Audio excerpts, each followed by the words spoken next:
কিছুদিন আগে আমি তোমাকে মেসেজ করেছিলাম, ফোন করেছিলাম, তার কোনো উত্তর দাওনি কেন? আমি তোমাকে রেসপন্স কেন করবো রেনু? দেখতে থাকি সিঙ্গেল টিকটা ডবল টিক হয়েছে কিনা, ডবল টিকটা ব্লু টিক হয়েছে কিনা। অনেক হয়েছে, আমি আর এসব পাচ্ছি না।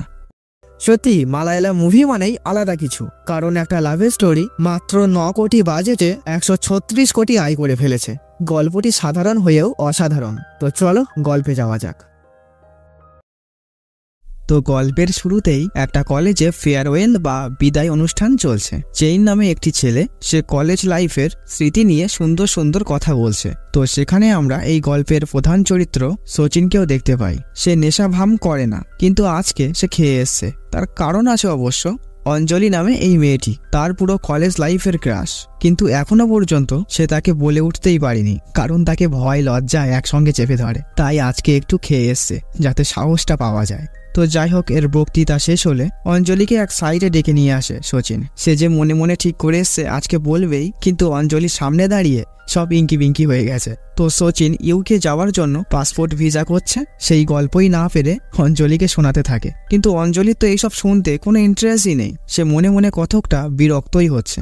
আর তখনই কলেজের সব ছেলে মেয়ে একদিকে ছুটতে চলে যেতে থাকে। আসলে তারা এই কলেজের সিক্রেট ঘরের চাবি পেয়ে গেছে। তো অঞ্জলিও তাদের সঙ্গে যেতে চাইলে সচিন তাকে থামিয়ে দেয় এবং সে তাড়াতাড়ি কথা জড়িয়ে পেঁচিয়ে যাই হোক করে বলে, অঞ্জলি আমি তোমাকে কলেজের প্রথম থেকেই ভালোবাসি। কলেজ তো শেষই হয়ে গেছে, আমি এখন না বলতে পারলে আর হয়তো কখনোই বলতে পারবো না। তো অঞ্জলি তো আই অ্যাম দ্য অবাক। সে বলে, আরে তুই কি পাগল হয়ে গেছিস? আমি তো 1 বছর ধরে রিলেশনশিপেই আছি, ভাবলাম তুই হয়তো জানিস, তুই শুধু আমার ভালো একটা বন্ধু, এই পর্যন্তই। যাই হোক, আমি যাচ্ছি ওইদিকে বলে অঞ্জলি চলে যায়। তো সচিনের তো হৃদয় ভেঙে পুরো চৌচির। সে তার কষ্টটাকে ঢোক চাপতে যায়, কিন্তু সে আর হয় না, উল্টি হয়েই বেরিয়ে আসে। তো এরপরে সচিনকে বাড়িতে দেখতে পাই। সে বাড়িতে নিতান্তই একটা ছোট মানুষ, আর তার বাবা মা প্রায় সময় ঝগড়া করে। এই বিগত 1 বছর ধরে তাদের মধ্যে কথা হয় না, আর তাদের মধ্যে মুখ বলাবলি হলেই একে অপরের হাজারটা অভিযোগ নিয়ে সচিনকে বলে যেন সচিন জর্জ এদের বিচার করবে। তো সচিন যখন তার বাবার কাছে ইউকে যাওয়ার জন্য টাকা চায়, তখন তার বাবা বলে, যা মায়ের কাছে চা, জমি বেচতে বল। তারপরে সে আর কথা বাড়ায়নি। সচিনের বাবার একটা দোকান আছে, তো সেখানেই সে টুকটাক কাজ করে আর এখানে ওখানে ডেলিভারি করতে যায়। তো একদিন বুকে 500 গ্রাম পাথর নিয়ে এসে অঞ্জলির নাম্বারটাও ডিলিট করে দেয়। তো একদিন তার কাছে এজেন্সি থেকে ফোন আসে, তার ইউকে ভিসা রিজেক্ট হয়ে গেছে, কিন্তু তার বন্ধুর হয়ে গেছে, তাকে আবার 6 মাস পরে ট্রাই করতে হবে। তো এমনই একদিন সে পার্সেল ডেলিভারি করতে গিয়ে তার এক পুরানো বন্ধুর সঙ্গে দেখা হয়। এর নাম অমল ডেভিস। আজকে তার ভাগ্নির জন্মদিন হচ্ছে, তাই অমল সচিনকেও ভিতরে নিয়ে আসে। তো তাদের কথাবার্তার মধ্য দিয়ে অমল জানতে পারে সচিনের অঞ্জলিও পটেনি। আসলে সচিন যে বন্ধুর সাহায্য নিয়ে অঞ্জলিকে পটাতে যাচ্ছিল, সেই বন্ধুই অঞ্জলিকে নিয়ে ভেগে গেছে। তো এটা শুনে অমল হাসতে থাকে। তো এইসব খিল্লিতে সচিন কিছু মনে করে না, কারণ এমনিও তাকে ছোটবেলা থেকে সবাই খেপায় সিঙ্গেল বলে। তো সচিন অমলকে বলে, শোন ভাই, কোনো একটা কাজের ব্যবস্থা করতে পারলে করতো, কারণ আমার বাড়িতে আর বলিস না, তাতে আবার ইউকে যাওয়া নিয়েও খেপাবে, আর অঞ্জলির সঙ্গে আসতে যেতেই দেখা হবে, আমি এখানে থাকতে চাই না। অমল বলে, ঠিক আছে, দেখছি। তো রাত্রেবেলা সচিন দোকান গোছাচ্ছিল, আর তখনই সেখানে অমল চলে আসে আর বলে, ভাই আমি হায়দ্রাবাদ যাচ্ছি, আমি গেটের কোচিংয়ে ভর্তি হব, তুই যেতে চাইলে বল। কিন্তু সচিন আমতা আমতা করতে থাকে, সে সিদ্ধান্ত নিতে পারছে না। অমল বলে, ঠিক আছে, তুই বাড়ি গিয়ে চিন্তা ভাবনা কর, তারপরে আমাকে জানাস। তো সচিন তারে ভাবুক, আমরা একটু হায়দ্রাবাদ থেকে ঘুরে আসি। তো একটা সফটওয়্যার কোম্পানিতে একটি মেয়েকে দেখতে পাই, এর নাম রিনু। সে আজকে নতুন জয়েন করেছে। সে সবার সঙ্গে পরিচিত হয়ে নেয়। সে শুধু এখানে একজনকেই চেনে, সে হচ্ছে কার্তিকা, তার বান্ধবী। তো রিনু এখানে আসা উপলক্ষে ছোট্ট করে তার জন্য সেলিব্রেট করা হয়, আর এই সবকিছুর আয়োজন করেছে এই ছেলেটি, এর নাম আদি। তো আদি ওপরে ওপরে এমনটা দেখায় সে খুবই ম্যাচিওর, স্মার্ট, মেয়েদের সঙ্গে ফ্লার্ট করা তো দূর, ঠিকভাবে কথাই বলতে পারে না, কিন্তু ভিতরে সে ঠিক এর উল্টো, মেয়েদের সঙ্গে ফ্লার্ট করার মাস্টার। তো এখানে আদির কথাবার্তার ফাঁদে রিনু কিছুটা হলেও ইমপ্রেসড হয়। তো রিনু তার বান্ধবী কার্তিকার ফ্ল্যাটেই উঠেছে, আর তাদের সঙ্গে আরেকটি মেয়ে থাকে, এর নাম নিহারিকা। এ একটু উচ্চিংড়ি মতো। তো এইদিকে পরের দিন সকালেই সচিন আর অমল হায়দ্রাবাদে চলে আসে। তো এইদিকে রিনু যেমন সবার সঙ্গে একটা সুন্দর জীবন কাটাচ্ছে, আর এইদিকে এরা দুজন কোনো রকমের ডাল ভাত খেয়েই কাটিয়ে দিচ্ছে, আর এরা দুজন গেট কোচিংয়েও ভর্তি হয়ে যায়। আর এইদিকে আদি রিনুর কাছে যতটা ভালো প্রমাণ করা যায় আর কি, সব রকম ভাবেই সে রিনুর সামনে নিজেকে উপস্থাপনা করেই চলেছে। তো এইদিকে সচিন আর রিনু একই শহরে থাকলেও তাদের এখনো পর্যন্ত দেখাই হয়নি। তো রিনুরা একদিন ছাদে বসে খাওয়া দাওয়া করছিল। তো সেখানে জানা যায় রিনুর কলেজ লাইফে একটা বয়ফ্রেন্ড ছিল, কিন্তু সে এখন আর নেই, স্বাভাবিক না থাকারই কথা। আর রিনু এখন কোনো ফালতু রিলেশনশিপে জড়াতে চায় না, সে এখন বিয়ের জন্য ছেলে খুঁজছে। কিন্তু এতেও রিনুর অনেক কন্ডিশন আছে, ছেলেকে ম্যাচিওর হতে হবে, স্মার্ট হতে হবে, আর আর্থিকভাবে শক্তিশালী ও নামযস্ত থাকতেই হবে। তখন তার বান্ধবীরা বলে তোর আর বিয়ে করতে হবে না, এরকম ছেলে তুই কোথায় পাবি? তো নিহারিকা বলে শোন, এই ক্যানটা আমি নিচে ছুঁড়ে ফেলছি, এটা নিচে গিয়ে যার মাথায় পড়বে তাকেই তোর বিয়ে করতে হবে। বলেই সে ক্যানটি ছাদের থেকে নিচে ছুঁড়ে ফেলে দেয় এবং নিচের থেকে একটা দাদুর গালাগালি শব্দ এরা শুনতে হয়, মানে ক্যানটি তার মাথায় গিয়ে পড়েছে। তো এদিকে সচিন আর আমালকে দেখতে পাই, আমাল তার গার্লফ্রেন্ডের সঙ্গে গল্প করে যাচ্ছে। তো তারা চুমু দোয়াদুবি গল্প করছে, আর এদিকে সিঙ্গেল সচিনের তো ঘুমটাই হচ্ছে না, সে রেগে মেগে বাইরে চলে যায়। তো পরের দিন কোচিংয়ের ক্লাসে গিয়ে সে ঘুমিয়ে পড়ে এবং টিচারের কাছেও সে মুখ শোনে। তো ক্লাসের পরে এরা দুজন খাওয়া দাওয়া করছে বাইরে। তো এদের কনভারসেশন থেকে আমরা জানতে পারি সচিনের এসব চাকরি বাকরি পড়াশুনো নিয়ে অত ইন্টারেস্ট নেই, সে শুধু চাপে পড়ে করছে। তো তখনই তাদের পাশে তাদের টিচারে চলে আসে এবং সে এদের সঙ্গে বন্ধুত্বের মতোই কথা বলতে শুরু করে। তো এরা একটু অবাক হলে স্যার বলে ও ক্লাসে আমরা টিচার স্টুডেন্ট, বাইরে আমরা বন্ধু। যাই হোক, সামনের সপ্তাহে আমার বিয়ে, তোমরা কিন্তু অবশ্যই চলে এসো। এরা বলে হ্যাঁ স্যার, ঠিক আছে যাব। তো রিনু তার কোম্পানির কলিগদের সঙ্গে আড্ডা দিচ্ছিল, তখন সুবীর বলে চলো একটা গেম খেলা যাক। আচ্ছা কার্তিকা, এটা বল, ধর একটা সিচুয়েশন, তোকে এই কোম্পানির কাউকে মারতে হবে, কাউকে ভাই বানাতে হবে, আর কাউকে বিয়ে করতে হবে, তুই কোনটা কাকে করবি? আমি সুবীরকে প্রথমে মারবো, অনুচলকে ভাই বানাবো, আর রাজীবকে বিয়ে করব। ও আচ্ছা, রিনু তুমি? আমিও সুবীরকে মারবো, অনুচালকে ভাই বানাবো, আর কাউকেই বিয়ে করব না। কিন্তু এরা জোরাজোরি করতেই থাকে, কারোর একটা নাম বলতেই হবে। তাহলে আদিকেই বিয়ে করব। তো এইবারে সবাই তাকে খেপাতে শুরু করে। তো সেখানে আদি চলে আসে, তাকেও এরা ডাইরেক্ট বলে দেয় যে রিনু তাকে বিয়ে করতে চায়। এটা শুনে আদি ফট করে গম্ভীর হয়ে যায় এবং সে সেখান থেকে চলে যায়। তো এরা ভাবে হয়তো আড্ডাটা একটু বেশি হয়ে গেছে, কিন্তু আমরা দেখতে পাই আদি ওয়াশরুমে গিয়ে নাচতে শুরু করে, কারণ সে নিজেই রিনুকে পটানোর চেষ্টায় আছে। আর এমন একটা কথা শুনলে যে কারোরই আনন্দ হবে। তো এরপরে সে নিজেকে স্বাভাবিক করে এদের সামনে ফিরে আসে আর বলে শ্রাবণীর বিয়েতে তাহলে কে কে যাচ্ছ? আসলে শ্রাবণী এদের বান্ধবী, তো বিয়েতে সবাই যাবে। তো আদি ঠিক করে বিয়েতে একটা রাধাকৃষ্ণর পারফর্ম এরা করবে, সেখানে সে নিজেই কৃষ্ণ হবে আর রাধা হবে রিনু। তো বিয়ের দিন তারা শ্রাবণীর বাড়িতে গিয়ে পৌঁছায়। তো বাড়ির সামনে তারা 400 বছর পুরনো একটা স্ট্যাচু দেখতে পায়। তো সেটা নিয়েই তারা শ্রাবণীর দাদুর সঙ্গে কথা বলছে, আর আচমকাই একটা গাড়ি সেখানে ঢুকে যায় এবং সবকিছু ওলট পালট করে দেয়। তো এরা আর কেউই নয় সচিন আর অমল, আসলে শ্রাবণীর সঙ্গে যার বিয়ে হচ্ছে সে আর কেউই নয়, এদের টিচার। তো তারা হাফ ছেড়ে বাঁচে, যাক কোনো ক্ষতি তো হয়নি। আর তখনই ওই স্ট্যাচুটা আদির ওপরেই ভেঙে পড়ে। স্ট্যাচুর হাতে তরোয়াল থাকায় আদি আর মুক্তির মাঝে কিছুটা গ্যাপ হয়ে যায়, ওই জন্য আদি বেঁচে যায়। তো আদি পুরো রেগে যায় এবং এদের ওপরে এসে চোটপাট করতে শুরু করে। তো এরা তো ভয়ে পুরো কুকড়ে যায়। তো তখন সেখানে রিনু চলে আসে। তো রিনুকে দেখে সচিনের মনে 1 কেজি লাড্ডু একসঙ্গে ফুটতে থাকে। তো রিনু ব্যাপারটা কোনো রকমের সামলে আদিকে সেখান থেকে নিয়ে যায়। তো রাত্রেবেলাতে রাধাকৃষ্ণের পারফরমেন্স শুরু হয়ে যায়। তো সেখানে সচিনরা রিনুর সঙ্গে আদিকে দেখতে পায়। তো এটা থেকে সচিনের পুরো বুকের মাঝখানে এসে টাকাস করে লাগে, কিন্তু কি আর করা যাবে, রিনুর নাম পর্যন্ত সে এখনো জানে না। তো অনুষ্ঠান শেষ হলেই তারা সচিনদের সামনে এসেই বসে। তো সচিনদের দেখে আদি বলতে থাকে, কিরে ভাঙাচোরা শেষ হয়ে গেল, দেখিস আবার বিয়ে বাড়িটাও ভেঙে ফেলিস না। তো রিনু আদিকে থামিয়ে দেয়। আসলে আদি রিনুকে একটু হাসানোর চেষ্টা করছে, কিন্তু সেটা আর হয়ে ওঠে না। কিন্তু ওইদিকে আবার অমল আর সচিনের কথায় রিনু খুব হাসতে থাকে। তো এতে তো আদি অনেক রেগে যায় এবং সে কিছু জোক বলার চেষ্টা করে, কিন্তু তাতেও কোনো কাজ হয় না। অতঃপর সে গুগল থেকে খুঁজে জোকস বলে, কিন্তু রিনু বলে আদি ওসব পুরানো স্কুল টাইমই শুনেছি। তো আদি রেগে যায় এবং সে সেখান থেকে চলে যাচ্ছিল। তো রিনু তাকে মানায় এবং তার সঙ্গে সে চলে যায়।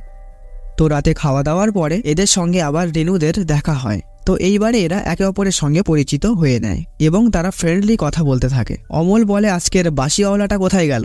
তো এইদিকে দেখতে পাই শ্রাবণীর দাদু আদিকে তার গল্প শোনাচ্ছে, আর সে সচিনদেরকে রিনুদের সঙ্গে দেখতে পেয়ে সেখানে চলে যাওয়ার চেষ্টা করে, কিন্তু শ্রাবণীর দাদুর গল্প আর শেষ হচ্ছে না, তাকে চেপে চেপে বসিয়ে তার গল্প শোনাচ্ছে। তো অমল কথায় কথায় এদের জানায় যে সচিন হায়দ্রাবাদ ছেড়ে চেন্নাই চলে যাচ্ছে। কেন? তাহলে গেট কোচিং এর কি হবে? না, ও কোচিং থেকে বেকার কিছু হবে না। আমি ভাবছি চেন্নাই চলে যাই, যাই হোক একটা কাজ করে নেব, ওখানে বন্ধুরাও আছে, এখানে থাকার কোনো কারণই নেই। ও, এখানে থাকার যদি কোনো কারণ না থাকে তাহলে চলে যাও। তো তারপরে এরা ঘুমাতে চলে যায়। তো এর পরের দিন শ্রাবণীর বিয়েটা খুব ভালোভাবেই সম্পন্ন হয়। তো এইদিকে আদি বলে আমার একটা প্রবলেম হয়ে গেছে, আমি হায়দ্রাবাদ ফিরতে পারবো না, আমাকে ভাইজাগ যেতে হবে একটু। তো এটা শুনে কার্তিকা আর রিনু সমস্যায় পড়ে যায়, কারণ তাদের আজকেই ফিরতে হবে।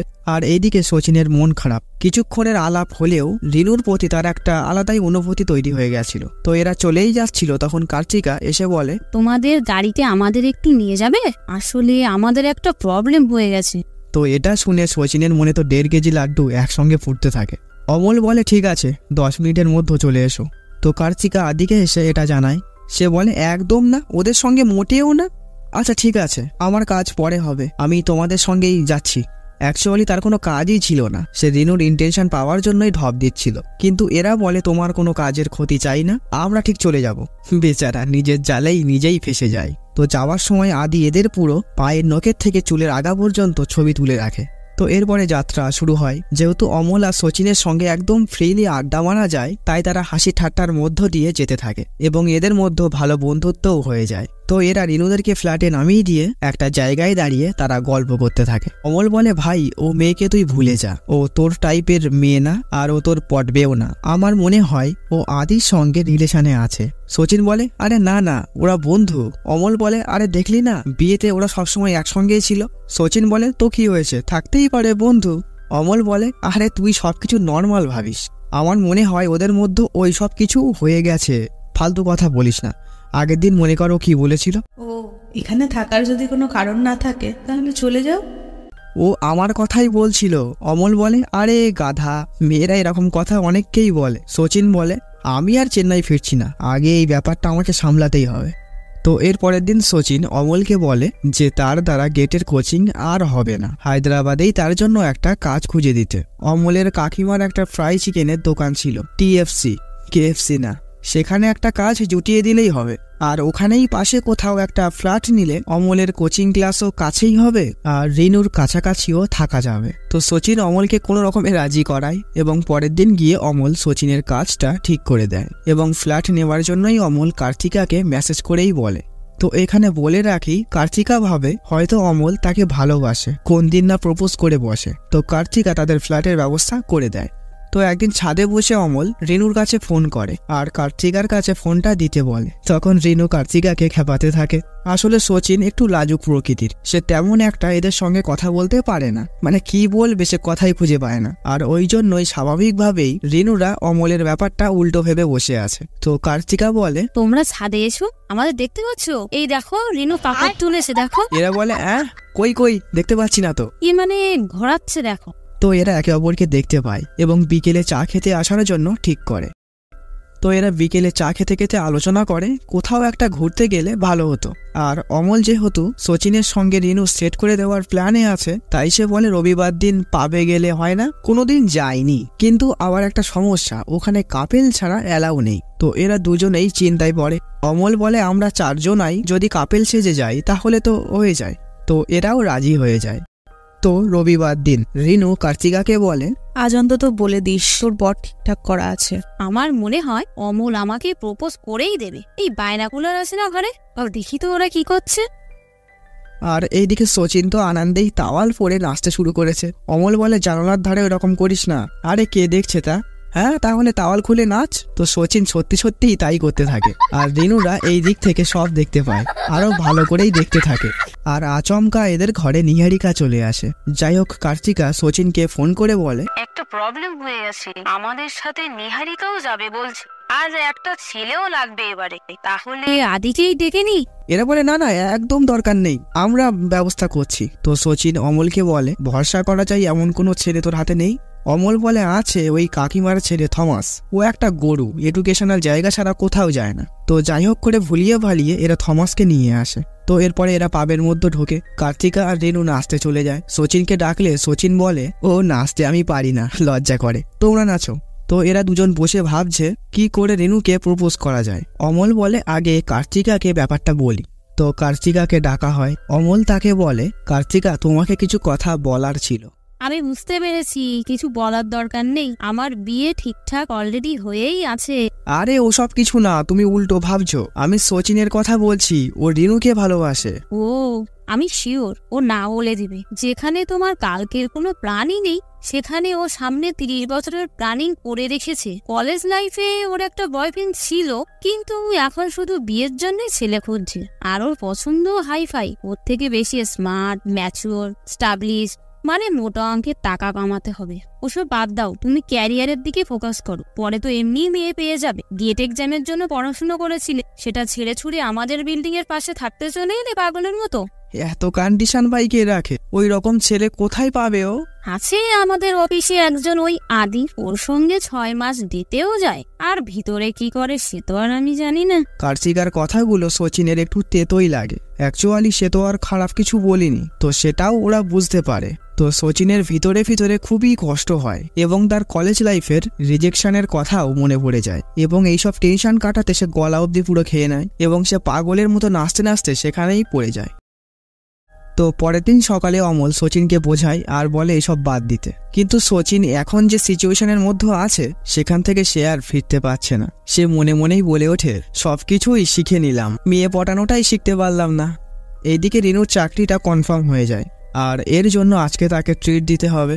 তো রিনু সচিনকে ফোন করে বার্গার অর্ডার দিয়ে দেয়। তো কিছুক্ষণ পরেই সচিন বার্গার নিয়ে আসে। তো রিনুর কথাবার্তায় সচিন বুঝতে পারে যে কার্তিকা এখনো তাকে কিছুই বলেনি আর সচিনকে তার সিভি পাঠিয়ে দিতে বল। তাদের বিল্ডিং এর ফার্স্ট ফ্লোরে নতুন একটা কোম্পানি খুলেছে, যদি কোনো কাজ তার হয়ে যায় সেখানে, ওই জন্য। তো চলে যাওয়ার সময় সচিন বলে, আদি রিনুর বয়ফ্রেন্ড তাই না? তোমার কি মনে হয়? আমার মনে হয় তোমরা দুজন ভালো একটা কাপল। সত্যি? বলে সে সেখান থেকে চলে যায়। তো সচিন ধরেই নেয় যে তার আদির সঙ্গে রিলেশন আছে। তো ভিতরে খাওয়া দাওয়ার সময় যখন আদি জানতে পারে এই খাবারগুলো সচিন দিয়ে গেছে, তখন সে অবাকই হয়ে যায় যে সচিনদের সঙ্গে রিনুর এখনো কথাবার্তা হয়। আদি রিনুকে বলে, সচিনরা কিন্তু ভালো ছেলে নয়, ওরা আমার স্কুল ফ্রেন্ডের মতো, ওদের সাথে আড্ডা মারতে ভালো লাগে, এসব নিয়ে লড়াই করো না। তো পরের দিন সচিন তার কলেজে সার্টিফিকেট তুলতে আসে। তো ফেরার সময় রিনুর স্ট্যাটাস দেখে সে জানতে পারে যে রিনু বাড়িতে যাচ্ছে। সে সঙ্গে সঙ্গেই রিনুর কাছে ফোন করে আর বলে, তুমি হঠাৎ বাড়ি যাচ্ছ কেন? হঠাৎ না, অনেক আগে থেকেই টিকিট বুক করা ছিল। তোমার বার্গার খেয়ে আমার কিন্তু লুজ মোশন হয়ে গেছে। তা এখন কেমন আছো? হ্যাঁ, ওই মোটামুটি আর কি। এখন তুমি কোথায় পৌঁছেছো? সেলামে ট্রেন ঢুকছে মনে হয়। আমিও তো সেলামের কাছেই আছি। হ্যাঁ ঠিক আছে, রাখছি। মানে রিনু সচিনকে পুরো ক্যাজুয়ালি নেয়। তো এইদিকে সচিন তার কলেজের বন্ধুটিকে বলে, এ ভাই তোর একবার লুজ মোশন হয়েছিল না, এখানে কোন এক ঠাম্মার আয়ুর্বেদিক ওষুধ খেয়ে তোর ঠিক হয়ে গেছিল তাই না? সে বলে, কবে কখন? কিন্তু সচিন তাকে টেনে ঠিক ওই ঠাম্মার বাড়িতেই নিয়ে আসে এবং সেখান থেকে ঔষধ বানিয়ে সে সোজা স্টেশনে দৌড়ায়। সে দৌড়াতে গিয়ে ধাক্কা খেয়ে পড়ে যায় এবং তার মোবাইলের ডিসপ্লেটাও ভেঙে যায়। তো অবশেষে রিনুকে সে পায় এবং তাকে তাড়াতাড়ি ঔষধটা দিয়ে দেয়। তুমি ফিরবে কি করে? এর মধ্যেই ট্রেন ছেড়ে দেয়। সচিন বলে, তুমি যাও যাও, আমি ঠিক চলে যাব। সচিন জানে রিনু রিলেশনে আছে, তা সত্ত্বেও তার জন্য সে এতটা কেন করছে এর উত্তর সে নিজেও জানে না। আর এদিকে রিনুও বুঝতে পারছে না সচিনই বা তার জন্য এতটা কেন ভাবছে। তো রিনু সচিনের কাছে ফোন করে। সচিন তাকে চিনতে পারে না। রিনু অবাক হয়ে গেলে সচিন বলে, ওই আসার সময় পড়ে গেছিলাম, ফোনের ডিসপ্লেটা ভেঙে গেছে, ওই জন্য কে ফোন করেছে আমি বুঝতে পারিনি। আর সে ট্রেনের লাস্ট কম্পার্টমেন্টে উঠে পড়েছে। তো রিনু এর কারণ জিজ্ঞাসা করলে সে বলে, এতদূর যখন সে এসেই পড়েছে তাই সে বাড়ি থেকে একবার ঘুরে আসবে। তো রিনুর ব্যাপারটাই খটকা লাগে, তাই সে পরের স্টেশনে ট্রেন থামলেই তার কামরায় চলে আসতে বলে। তো সেই মতোই পরের স্টেশনে ট্রেন থামলেই সচিন রিনুর কামরায় চলে এলে সে দরজা আটকে বলে, দাঁড়াও, আমার কিছু প্রশ্ন আছে। আচ্ছা, তুমি আমার জন্য এত কষ্ট কেন করলে? আরে আমাদের বন্ধুত্বের জন্য। না, আমার মনে হয় না কোনো বন্ধু আমার জন্য এত কষ্ট করবে। আসলে আমার বার্গার খাওয়ার জন্যই তুমি অসুস্থ হয়ে পড়েছিলে তাই। তাহলে তোমার হঠাৎ বাড়ি যাওয়ার প্ল্যান কেন হলো? ও আমার বাড়ি কাজ আছে। কি কাজ? ওই আমার ভিসার জন্য রিঅ্যাপ্লাই করবো তাই। আরে প্রশ্নই করবে না, ভিতরে যেতে দেবে। তো যাই হোক, তারা ভিতরে এসে বসে। সচিন তাকে ঔষধটা খাইয়ে দেয়। কিছুক্ষণ পরে আদি রিনুকে ভিডিও কল করে এবং সে কথা বলতে বলতে হঠাৎ সচিনকে পাশে দেখতে পায়। তো সে তো পুরো রেগেই ফায়ার, যা তা বলতে থাকে। অতঃপর নেটওয়ার্ক প্রবলেমের কারণে কল কেটে যায়। তো এরপরে তারা পরিবার নিয়ে টুকটাক কথাবার্তা বলে। রিনুর বাবা মা পুরোই ফ্রি মাইন্ডেড, তারা রিলসও বানায়, কিন্তু সচিন তার পরিবার নিয়ে তেমন কিছুই বলতে পারে না। তো সচিন রিনুকে বলে, আদি তোমার সঙ্গে এরকম ব্যবহার কেন করে? তোমরা তো রিলেশনে আছো। একটা মার খাবে না? তুমিও এই একই কথা বলছো, অফিসে সবাই আমাকে খ্যাপায়। তো এর কিছুক্ষণ পরে রিনু ঘুমিয়ে পড়ে। তো সচিন শিওর হয়ে নেয় সে ঘুমিয়েছে কিনা। তো তারপরে সে তার মনের কথাগুলো বলতে থাকে, কারণ জ্যান্ত অবস্থায় বলা তার কমবেন না। সে বলতে থাকে, তোমাকে প্রথম দেখার পর থেকেই আমি তোমাকে খুব ভালোবেসে ফেলেছি। এইটা বলার জন্য সেদিনকে তোমাকে আমি পাবে নিয়ে গেছিলাম, আর আজকে ট্রেনেও এসেছি। তো এরপরে সেও ঘুমিয়ে পড়ে। হঠাৎ রিনু তাকে ডেকে দেয়, কারণ সচিনের স্টেশন এসে গেছে। তো সচিন চলে যাওয়ার সময় রিনু বলে, সামনেই আমার জন্মদিন, শুধু ক্লোজ ফ্রেন্ডদেরই বলছি, তুমি আর অমল চলে এসো। হ্যাঁ ঠিক আছে, আসবো। তো এরপরে বাড়ি যাওয়ার পরে এরা ফোনে ওই ম্যাও ম্যাও করতে থাকে। তো রিনুর জন্মদিনের দিন অমল আর সচিন তাদের বাড়িতে আসে, এবং এদেরকে দেখে আদিও যেমন চমকে ওঠে তেমন সচিনরাও চমকে ওঠে। তো যাই হোক, কথাবার্তা মিটিয়ে সচিনরা রিনুকে একটা ওই ম্যাও মতো খরগোশ গিফট করে। তো এটা পেয়ে রিনু খুব খুশি হয়, আর আদি রিনুকে 10 টাকা গিফট করে। তবে এই 10 টাকার মধ্যে একটা রহস্য আছে। এই টাকার সিরিয়াল নাম্বার আর রিনুর জন্ম তারিখ 1। ছেলে বেশ বুদ্ধি খাটিয়েছে, কিন্তু এরপরে মেয়ে না পটে যাবে কোথায়। তো আদি কথায় কথায় রিনুর বাবা মার সঙ্গে বেশ খাতির জমানোর চেষ্টা করে। উদ্দেশ্য একটাই, তাকে জামাই হতে হবে এই বাড়ির। তো এরপরে রিনুরা ঘুরতে যাওয়ার প্ল্যান করে। তো সেখানে রিনু সচিন আর অমলকে নিয়ে নেয়। তো স্বাভাবিকভাবেই আদির একটু জ্বলে। তো ঘোরাঘুরি বেশ ভালোই হচ্ছিল, কিন্তু আদি এদের দুটোর পিছনে লেগেই আছে। তো এক সময় সে সচিনের থেকে ফোনটি কেড়ে নিয়ে বলে, এ তো রিনুর ফোন, তুই চুরি করেছিস না, বলে সে সেখানে ঝামেলা বাঁধিয়ে দেয়। তখন সেখানে রিনু এসে বলে, ওটা তো আমার পুরনো ফোন, আমি নিজে ওকে দিয়েছি। তো আদির আবারও ইঙ্কি ফিঙ্কি হয়ে যায়। তো এরপরে আরো অনেক মজার ঘটনা ঘটে, বলতে গেলে গল্প অনেক বড় হয়ে যাবে। তো অমল আর সচিনের সঙ্গে যেহেতু রিনু একদম ফ্রিলি মিশতে পারছে, আড্ডা মারতে পারছে, তাই এদের সঙ্গে রিনুর বেস্ট ফ্রেন্ডের মতোই সম্পর্ক তৈরি হয়ে যায়। তো এরপরে সচিনরা বাড়ি যাওয়ার সময় তাদের দলের একজন সিনিয়র বলে, এর পরের ট্যুরে যেন রিনু সচিনদেরকে অবশ্যই নিয়ে আসে, কারণ তাদের জন্যেই এইবারের ট্যুরটা বেশ মজার হয়েছে। তো এরপরে রিনুর ফ্রি টাইম হলেই সচিনের সঙ্গে ঘুরতে যায়, আড্ডা মারে। তো রিনু বলেছিল না সচিনকে তার সিভি পাঠাতে, তো সচিন আজকে তা পাঠায়। তো সিভি দেখে রিনু বলে, এভাবে কে সিভি লেখে? এতে তো দারোয়ানের চাকরিও হয় না। কালকে এসো, আমি সিভি লিখে দেব। তো এইসব শুনে অমল বলে, ভাই মেয়ে পটে গেছে, কিন্তু এইবারে তোর লজ্জা ভয় ছেড়ে ওকে তোর মনের কথা বলে দিবি। তো পরের দিন এরা একটা কম্পিউটারের দোকানে এসে সিভি তৈরি করছে। তো সচিনের ডেট অফ বার্থ শুনে রিনু বলে, তুমি তো আমার থেকে 1 বছরের ছোট, তুমি ম্যারিড না আনম্যারিড? এটা জিজ্ঞাসা করার কি আছে, আনম্যারিডই তো। তা আমি কি করে জানবো? তোমার বউ বাচ্চা থাকতেই পারে। কেন, তোমার বিয়ে করার প্ল্যান নেই নাকি? হ্যাঁ, এটাও আমি ভাবছি, শুধু বিয়ে করার জন্য একটা হ্যাঁ এর প্রয়োজন। কেন, মেয়ের বাবা নাকি? না, মেয়ের। কে সেই মেয়ে? আসলে সেই মেয়েটি আমার পাশেই বসে আছে আর আমার জন্য সিভি বানাচ্ছে। ও আচ্ছা, তুমি আমাকে প্রপোজ করছো নাকি? এখন কমেডি করা বন্ধ করো, যাও প্রিন্ট আউট বার করো। কি ভাবছো আমি ইয়ার্কি মারছি? ও, আমার উত্তর শুনতে চাও তো? তাহলে শোনো। না। আমাকে ফোন গিফট করেছিলে, আমার জন্য এখন কাজ খুঁজে দিচ্ছ, আমার খেয়াল রাখতে তোমার ভালো লাগে বলো, আর আমার জন্য এখন সিভি বানিয়ে দিচ্ছ। তো কি হয়েছে, এর মানে কি প্রেম নাকি? হ্যাঁ, তোমার কাছে তো অনেক অপশন আছে, আদি আছে, এই নিয়ে দুজনের মধ্যে এখানে টুকটাক কথা কাটাকাটি হয়ে যায়। তো সচিন উঠে চলে যাচ্ছিল, তো রিনু তাকে থামায়। সচিন বলে, বলতে পারতে তোমার থেকে ভালো মেয়ে পেয়ে যাব, এভাবে কে বলে? আমার এরকম মনে হয় না, কারণ আমার থেকে ভালো মেয়ে এমনিও নেই। তো সচিন এইবারে সত্যিই রেগে যায় এবং সেখান থেকে সে চলে যায়। তো এরপরে রিনু রুমে এসে কেমন খিটখিটে ভাব করতে থাকে। তো কার্তিকা এসে তাকে জানায়, আমি কালকেই কোম্পানি থেকে রিজাইন দিয়ে দেব। আমাকে তো বলিসনি আগে। আমি আজকেই ভেবেছি আমি হায়দ্রাবাদ আমার বয়ফ্রেন্ডের ওখানে চলে যাব, ওর কোম্পানিতেই জব করব। ও, তা যা। তো রিনুর মনটা খারাপ হয়ে যায়, কারণ একই দিনে তার 2 বন্ধুর থেকে তার দূরত্ব হয়ে গেল। আর এইদিকে অফিসে রিনুর সঙ্গে আদিও খারাপ ব্যবহার করে। তো রিনু যে কোম্পানিতে সচিনের জব করিয়ে দেওয়ার কথা বলেছিল, সেখান থেকে সচিনের কাছে বারবার ফোন আসা সত্ত্বেও সচিন ফোন রিসিভ করে না। এমনকি রিনুও বারবার ফোন করে, কিন্তু সে ফোন তোলে না। তো রিনু এইবারে সচিনের দোকানেই চলে আসে। সচিন বলে, এখন ব্যস্ত আছি, 7টার পরে কথা বলবো। তো 7টা বাজার পরে সচিন বাইরে এসে দেখে রিনু তার জন্য তখনও অপেক্ষা করছে। তো সচিন রিনুর কাছে এলে সে বলে, দেখো, এখনো পর্যন্ত আমি তোমার সাথে যা ব্যবহার করেছি সেগুলো নর্মালি ছিল, বরং তুমি একটু বেশিই ভেবে ফেলেছো। আমরা এখন আর বিশেষ কোনো প্রয়োজন ছাড়া দেখাও করব না আর কথাও বলবো না। আমার মনে হয় সেটাই ভালো হবে। রিনু, আমি সত্যিই তোমাকে ভালোবেসে ফেলেছি, আর আমি দেখেছি তুমি আমার সঙ্গে থাকলে আনন্দেই থাকো। না, আমি কখনো এনজয় করিনি। তুমি শুধুই ভয় পাচ্ছ আমাকে, যে আমাকে কখন না জানি ভালোবেসে ফেলো, আর তুমি এই ব্যাপারটা মানতেই চাচ্ছ না। তুমি এত সিরিয়াস কেন হচ্ছ? এটা তো প্রথম না যে তুমি কোনো মেয়ের থেকে রিজেকশন পাচ্ছ। সচিনের সত্যিই খারাপ লাগে এই কথাটা শুনে। সে আর একটাও কথা বলে না। তখন রিনুর ফোন আসে, সে কথা বলতে থাকে। আর তখন সচিন রিনুর দেওয়া ফোনটির থেকে তার সিম কার্ডটি খুলে নেয় এবং ফোনটি রিনুর হাতে গুজে দিয়ে সেখান থেকে সে চলে যায়। তো সচিন রুমে আসে এবং সে প্রথমে অমলের সামনে নিজেকে শক্ত দেখানোর আপ্রাণ চেষ্টা করে। শেষমেশ সে আর নিজেকে ধরে রাখতেই পারে না। সে হাউ হাউ করে কেঁদে ফেলে আর বলতে থাকে, আমার কলেজের দিনের থেকেও আজকে বেশি কষ্ট হচ্ছে। আমি আর কোনোদিনও একতরফা প্রেমে জড়াবো না।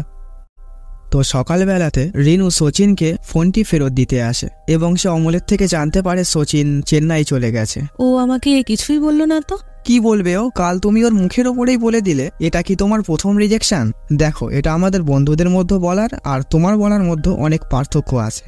তো এইদিকে সচিনকে দেখতে পাই, সে তার কলেজ ফ্রেন্ডের এখানেই এসে উঠেছে এবং তার বন্ধুটি তাকে একটা কাজ ঠিক করে দেয়, ওই রিয়ালিটি শোতে গিয়ে হাততালি দেওয়া কাজ। আর এইদিকে কার্তিকাও চলে যায়। তো রিনু ধীরে ধীরে একা হয়ে যায়।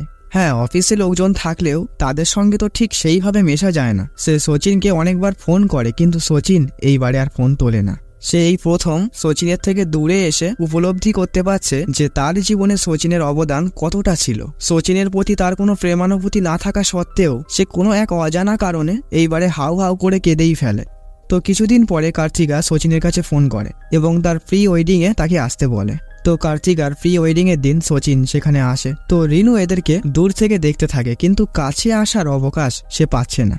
অতঃপর সে এসে কথা বলার চেষ্টা করলে সচিন অতটাও ইন্টারেস্ট দেখায় না। সচিন জানায় তার ইউকে ভিসা কনফার্ম হয়ে গেছে, কালকেই সে চলে যাবে। রিনু জানায় তারও কিছু বন্ধু ওখানে আছে, সাহায্য লাগলে সে যেন বলে, কিন্তু সচিন না করে দেয়। রিনুর ভিতরে ভিতরে একটু খারাপও লাগে, রাগও হয়। সে বলে, কিছুদিন আগে আমি তোমাকে মেসেজ করেছিলাম, ফোন করেছিলাম, তার কোনো উত্তর দাওনি কেন? আমি তোমাকে রেসপন্স কেন করবো রিনু? দেখতে থাকি সিঙ্গেল টিকটা ডবল টিক হয়েছে কিনা, ডবল টিকটা ব্লু টিক হয়েছে কিনা। ওহ, অনেক হয়েছে, আমি আর এসব পাচ্ছি না। ফোন করেছিলে কেন? কি দরকার ছিল? সেদিন তোমায় এমন বলার পরে আমার অনেক খারাপ লাগছিল, তাই। ও, শুধু তোমার খারাপ লাগাটাই ম্যাটার করে, আমার খারাপ লাগাটা না। আর তখনই ওই অনুষ্ঠানে থাকা একটা বাচ্চা এসে এদের দুজনার হাত ধরে বলতে থাকে, বাবা মা তোমরা কোথাও যেও না। এরা তো আই অ্যাম দা অবাক। আর তখনই সেখানে আদি চলে আসে। আসলে আদি এদের মধ্যে যে এতটা ঘটনা ঘটে গেছে সে কিছুই জানে না। তো আদি সচিন আর অমলকে ডেকে সাইডে নিয়ে আসে এবং তার যা কাজ উল্টো পাল্টা প্রশ্ন জিজ্ঞাসা করতে থাকে। তো সচিন তাকে সরাসরি বলে দেয় যে রিনু তাকে রিজেক্ট করেছে। আদি তো মনে মনে বিশাল খুশি হয় এবং সে ভাবতে থাকে রিনু তাহলে তাকেই ভালোবাসে এবং সে কথায় কথায় রিনুকে বলে, আর রিনু তুমি আমাকে ভালোবাসো তো? না। তো এরা তো খিলখিলিয়ে হাসতে থাকে। আদি তো অপমানে লজ্জায় একসঙ্গে পড়ে যায়। সে নিজেকে সংবরণ করে বলে, ও সেদিনকে আমি বকেছিলাম বলে রাগ করেছো তাই না? তুমি তো পাগল হয়ে গেছো, বললাম তো ভালোবাসি না, বুঝতে পারছো না? তো এটা নিয়ে সচিনরা বিশাল খিল্লি ওড়ায়। এক পর্যায়ে মারপিট বেঁধে যাওয়ার মতো অবস্থা। তো সবাই মিলে কোনো রকমের সামলায়। তো যাওয়ার সময় আদি বলে যায়, তোদের দুটোকে আমি দেখে নেব।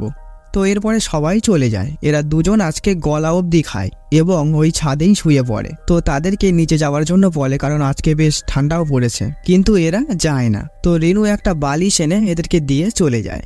আসলে রিনু সচিনকে একটু হলেও ভালোবেসে ফেলেছে, সেটা তার মুখ চোখ দেখেই বোঝা যাচ্ছে, কিন্তু সে সেটা মানতে বা স্বীকার করতেই চাইছে না। তো সকালবেলা সচিন আর অমল গাড়ি করে এয়ারপোর্টের উদ্দেশ্যে যেতে ধরে। তখনই কার্তিকা আর রিনু সেখানে চলে আসে এবং কার্তিকা রিনুকে এদের সঙ্গে বাড়ি পাঠানোর ব্যবস্থা করে দেয়। তো যাওয়ার পথে গাড়িতে সবাই চুপচাপ, কেউ কোনো কথা বলছে না। আর এইদিকে আদি গুন্ডা ভাড়া করে এদের পিছু নেয়। তো এইদিকে গাড়িতে কিছুক্ষণ চুপ থাকার পরে সচিন অমলকে এয়ারপোর্ট ফ্লাইটের ব্যাপারে নানা কথা বলতে থাকে আর রিনু কথার মাঝখানে মাঝখানে উত্তর দিতে থাকে, কিন্তু সচিন তার কথা কেটে দিয়ে অমলের সঙ্গেই কথা বলতে থাকে। তো এক পর্যায়ে রিনু রেগে গিয়ে বলে, মুখ বন্ধ করো তো, অনেক হয়েছে, অনেকক্ষণ ধরে কিছু বলছি না তাই। রিনু তুমি কিন্তু এখনো আমার আসল রূপ দেখোনি। হ্যাঁ হ্যাঁ দেখেছি, তাও বাইনোকুলার দিয়ে। কবে? তোমার প্রবলেমটা কি বলো তো? না কিছু না, না আছে কাছে একটা জব, না আমি বাড়ি যেতে পারবো, আর এখন ইউকে যাচ্ছি চাকরগিরি করতে। তা তোমায় যেতে কে বলেছে? কোথাও যেতে হবে না, এখানেই থাকো। না যেতেই হবে, না হলে কি করে খাবো? না তুমি যেও না, তুমি ওখানে গিয়ে সার্ভাইভ করতে পারবে না। আর তখনই এরা খেয়াল করে যে আদি গাড়ি নিয়ে এদের পিছু করছে এবং এদের গাড়িতে এসেই ধাক্কা মারতে থাকে। সচিন তো ঘাবড়ে যায়, সে বলে এরা আমার ইউকে ট্রিপ ক্যান্সেল করেই ছাড়বে। আরে তুমি ভয় পেও না, আদিকে আমি চিনি, ও কিছুই করবে না। তোমার ইউকে ট্রিপের কিছু হবে না, আর যদিও হয় তার পিছনে অন্য কারণ থাকবে। আমি থেকে গেলে আমার খেয়াল কে তুমি রাখবে? হ্যাঁ হ্যাঁ, আমিই রাখবো। হ্যাঁ, তখন আমি বুঝতে পারিনি যখন তুমি আমার সাথে ছিলে, কিন্তু এখন বুঝতে পেরেছি যখন তুমি আমার থেকে দূরে চলে গেছো। আমি লাইফ পার্টনার হিসেবে যেমন ছেলে চেয়েছিলাম, তুমি ঠিক তার বিপরীত।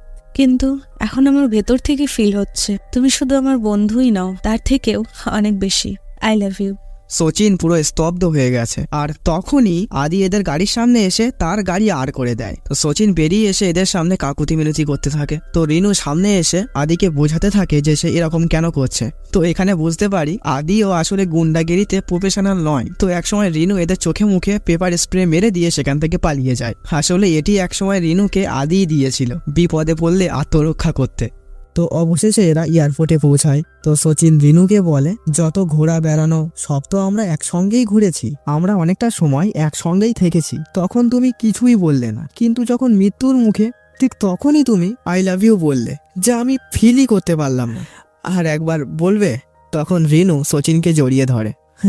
কেন জানি না আমি বিশ্বাস করতে পারছি না, তাহলে কি আমি আর সিঙ্গেল নেই? না।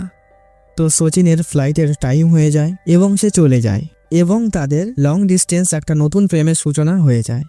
সুন্দরের মধ্যে ওই একটাই দাগ, তারা যত দিন একসঙ্গে ছিল তত দিন দূরত্বই থেকে গেল, অনুভূতি যাপন করতে পারল না।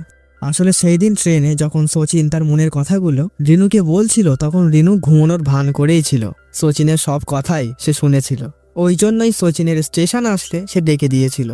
আর সেই দিন কম্পিউটারের দোকানে সচিন যখন রিনুকে তার মনের কথা বলেছিল, তখন রিনু খুব একটা রিয়াক্ট বা চমকে যায়নি, কারণ সে তো আগে থাকতেই জানতো।